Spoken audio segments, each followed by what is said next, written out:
This is an epic-scale zombie blockbuster that you will never get tired of watching. I strongly suggest tagging your friends to watch it together. It starts on a morning in Philadelphia where Gerry, a former UN investigator, is driving his wife and 2 daughters out for a trip. They unexpectedly get stuck in traffic. He initially thinks it's just normal rush hour congestion. Suddenly, a motorcycle speeds past and knocks off Gerry's side mirror. Just as Gerry gets out to check, he is stopped by a shouting police officer. The next second, the street descends into complete chaos. While everyone starts fleeing in panic, one man stands there, just watching the scene. By the time he reacts, it is already too late. A zombie jumps into the car and smashes the glass with its head repeatedly. Finally, the zombie breaks in and bites the man after pinning him down. It takes only 11 seconds for the man to transform from death to a mutant. Massive swarms of zombies charge into the crowd, and humans have no defense against them. Even the military is helpless against the hordes of zombies. The entire city of New York instantly falls into a state of panic. There is no longer a safe place on the city streets. Gerry leads his wife and daughters to escape New York City in a hurry. At this moment, the eldest daughter has an asthma attack. However, her medication was left behind in their original car. Then the phone rings, and it is Gerry's close friend, the UN Deputy Secretary General. He needs Gerry's help right now. He tells Gerry to find a high point and says he will arrange a rescue team to pick them up before dawn the next day. After hanging up, Gerry takes his family to a grocery store pharmacy to find medicine. Yet, everyone in the supermarket is frantically looting supplies. With the help of a young man, they successfully find the medication. Once the family comes out with the medicine and supplies, they find their car has been stolen. With no other choice, they run toward a nearby apartment rooftop to wait for rescue. Just then, a body falls from the sky and crashes onto a car roof. A few seconds later, it mutates directly into a zombie. As it runs toward them, Gerry decisively shoots it in the head. The sound of the gunshot attracts a large number of zombies. There is a detail here. An old man sitting by the wall drinking is not attacked by the zombies. Gerry and the others run into the apartment and find a resident's home to successfully evade a wave of chasing zombies. They take temporary shelter there for the night. The next morning, Gerry prepares to evacuate with his family. He kindly invites the boys' family to escape with them. However, the host refuses the offer. Helplessly, Gerry has to leave with his family. Before leaving, he duct tapes a kitchen knife to the end of his gun and wraps books around his arms. After finishing these preparations, they step out. The lights in the hallway are flickering eerily, and the roars of zombies echo outside. As soon as Gerry opens the security door, a zombie lunges out and gets impaled directly on his gun barrel. The gunshot draws out a massive swarm of zombies in the building. The family flees in panic while Gerry covers his wife and daughters. He accidentally falls to the ground. A zombie slams into his gun barrel, and its blood unexpectedly flows into his mouth. At the critical moment, the young boy arrives and shoots to save him. He takes the boy to the roof and quickly runs to the edge to start counting seconds. After 12 seconds pass, he does not transform. The helicopter arrives just in time. He quickly runs back to the door to hold off the zombies alone while covering his wife and the others as they board. As more zombies rush up, one smashes through the glass and bites Gerry's arm. Fortunately, Gerry had made preparations beforehand. Seeing the soldiers are ready, Gerry turns and sprints. The zombies chase closely behind him. Under the cover of heavy gunfire from the soldiers, Gerry and the others successfully escape. In just one day, the virus spreads rapidly across the globe. The entire world begins to live in fear. There is no longer any safe place on the ground. Only the sea and the air are currently the safest places. Gerry and the others land on a UN naval vessel. Gerry's old friend Thierry helps them find beds. However, there is a condition for staying there. Thierry takes him to see the commander-in-chief. The commander tells Gerry that if he wants to stay, he needs to contribute. The commander asks him to lead an elite squad to escort a virologist to investigate the source of the zombie outbreak. This doctor might be the only one who can develop a vaccine. To keep his family safe on the ship, Gerry has no choice but to agree. Soon, the team arrives at a base in South Korea. As the cargo door slowly opens, everyone observes the surroundings warily. Gerry tells the doctor not to keep his finger on the trigger. Unexpectedly, a zombie runs out from the side. The soldiers quickly fire and shoot it down. As the zombie twitches on the ground, the doctor is completely terrified. The next second, Gerry and the squad are stunned. The person they were supposed to protect died just after getting off the plane.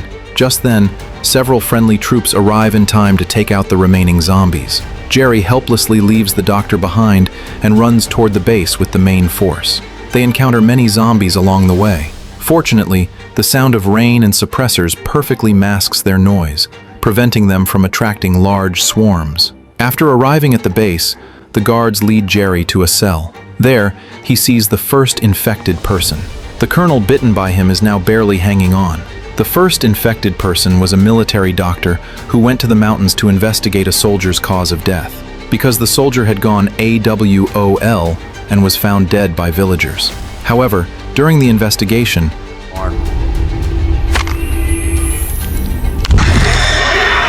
the place was burned to the ground by a massive fire. At this moment, an old man in custody tells Gerry that South Korea has fallen, but North Korea has not. This is because they pulled out the teeth of 24 million people within 24 hours. This way, the virus could not spread quickly. Meanwhile, Israel built massive walls several weeks before the outbreak. This suggests the Israelis foresaw everything. A man then provides a name to Gerry. He tells Gerry to go to Israel to find a man named Jürgen. With the plane refueled, Gerry flies toward Israel with the pilot. The place indeed has a massive wall, as described. Except for being under military control, life there hasn't changed much. Gerry is brought to Jürgen. When he asks why Israel knew about the outbreak in advance, Jürgen tells him they intercepted a report from an Indian general. The report mentioned they were fighting zombies. Gerry finds the explanation hard to believe, but Jürgen says that if he knew the hardships their nation had endured, he would understand. Jürgen advises him not to go to India because it has completely fallen and the patient zero cannot be found. At this time, the civilians inside the city believe they are perfectly safe. They start singing loudly through megaphones in the city. Unexpectedly, this draws all the zombies from outside the walls. As the zombies keep coming, they begin to build human pyramids to climb up. The people inside are still unaware and continue singing and dancing. Gerry senses something is wrong. He warns Jürgen that the loud noise will attract zombies. Just as he finishes speaking, a large swarm has already scaled the wall. Everyone starts to evacuate in panic. Massive numbers of zombies begin to fall toward the ground. Soldiers quickly fire their weapons, but they cannot stop the onslaught. Soldiers in helicopters outside the wall spray bullets with machine guns, yet they cannot stop them from climbing. The wall that was claimed to be the safest also falls. The zombies entering the city are like wolves in a sheepfold. Buses are overturned in an instant. The city is completely overrun. Gerry is now evacuating under the cover of soldiers. They walk along a small path with a wire mesh overhead to block zombies. Just when they think they are safe, a soldier is suddenly grabbed by a zombie. To prevent himself from turning, the soldier detonates a grenade. The violent explosion breaks the wire mesh above. Fortunately, Gerry and the others run fast enough. Gerry's destination is the airport, because only getting on a plane is safe. However, a tide of zombies surges from the intersection ahead. They have to change direction quickly. Luckily, the doorway is small, and the zombies get stuck there. One last iron gate keeps them all outside. The civilians in the city are fleeing in all directions. Gerry notices a strange phenomenon. The zombies actually bypass a bald boy as if they didn't see him. They all run around him. Even with that iron gate, the zombies still break in. Many soldiers die in the attack. In desperation, the soldiers throw bombs. After a series of explosions, it finally quiets down a bit. Just as a soldier is checking the situation, a zombie suddenly leaps up and bites his hand. After the soldier kills it, he realizes he's been bitten. Seeing this, Gerry decisively chops off the soldier's hand. After Gerry finishes his countdown, the soldier does not mutate. However, the rescue helicopter is pulled down by zombies. Gerry finally makes it to the airport, only to find the plane has left him behind. Left with no choice, they stop a civilian airliner. Gerry leads the soldier up the ladder onto the plane. The pilot, however, discards the firearms Gerry brought. The passengers on the plane look out the window in terror. Fortunately, the plane takes off in time. Gerry looks down through the window and finds the area completely occupied by zombies. While bandaging the soldier's wound, Gerry recalls that scene in his mind. All the zombies bypassed that boy with cancer, and also the old man at the apartment building. He calls Thierry and asks him to order the plane to fly to the nearest research center. After arranging everything, Gerry finally breathes a sigh of relief. Suddenly, a small dog on the plane starts barking for no reason. The moment the flight attendant opens the bathroom door, a zombie rushes out. Gerry, who was resting, suddenly feels uneasy. He goes to the back cabin to check and discovers a shocking scene. Gerry signals everyone to stay quiet. Then he tells them to stack luggage to try to block the zombies. However, a passenger accidentally knocks over a suitcase in panic. The noise alerts the zombies to their presence. Soon, the entire cabin becomes a mess. Gerry uses his agility to fight the zombies. At a critical moment, the soldier pulls out a pistol and saves him. Gerry takes a grenade from the soldier's waist. Looking at the ferocious zombies in the cabin, he falls into thought. Finally, he pulls the pin and throws the grenade. The massive explosion causes an immediate loss of cabin pressure.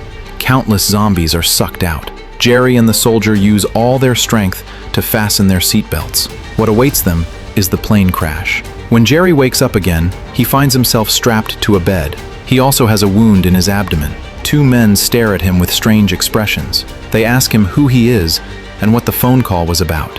When Gerry learns he has been unconscious for 3 days, he becomes agitated. Sure enough, the moment the call connects, he hears the news he dreaded most. The military thought Gerry had died and kicked his family off the ship. Gerry has to temporarily set aside his grief. He tells the researchers what he realized on the plane.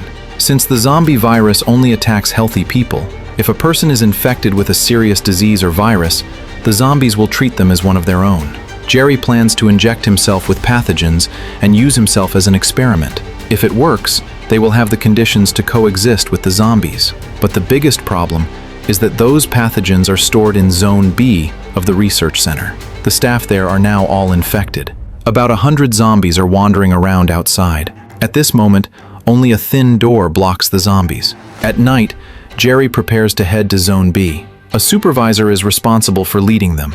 They carefully move obstacles and walk cautiously through the hallway. They reach the basement and see blood everywhere in the lab through the window. They move carefully the whole way without making a sound. Fortunately, they don't alert the zombies. They go all the way down and finally reach Zone B, where the pathogens are stored. However, the supervisor makes a noise when turning around. This directly attracts a nearby zombie. Seeing this, the soldier reflexively fires his gun. The loud noise instantly attracts a huge number of zombies. They have to flee in panic. To cover the supervisor, Gerry separates from them. He keeps knocking to create noise and successfully draws a large swarm of zombies to chase him. In the chaos, he runs into a laboratory. He knocks a zombie to the ground. The pain from his wound is agonizing. Before he can catch his breath, another zombie jumps out from the hallway. It roars and runs toward Gerry, but the iron rod is firmly stuck. At the moment of danger, Gerry manages to escape. Meanwhile, the supervisor and the soldier have been chased to the hallway by zombies. Fortunately, they make it back at the last second. Zombies keep pounding on the iron door. People frantically block it. Luckily, the door is strong enough for everyone to survive. On the other side, Gerry has found the lab where pathogens are stored, but he doesn't know the password. Just as he is about to force the door open, a phone nearby rings. It is the doctor on the monitor. She tells Gerry the password. After entering, Gerry starts searching around. Looking at these bottles and jars, he doesn't recognize any of them. He simply finds a box and packs them all up. Just as he is about to leave, the zombie at the door blocks his path. Seeing this, Gerry has an idea. He opens the box and finds a syringe. He injects the bacteria into his own body. After waiting for 30 minutes to ensure he is fully infected, he slowly stands up to face the zombie. Then, he calmly opens the hatch. The zombie stands face to face with him, but does not attack. Gerry can only step back slowly. The zombie really seems unable to see him. Gerry leaves the cold storage with the samples calmly. He goes to a vending machine. Gerry calmly finishes a can of soda and then smashes the machine with a punch. The loud noise attracts the zombies in the hallway. With a nervous heart, Gerry walks forward. The charging zombies all bypass Gerry. He succeeded. He successfully verified his theory.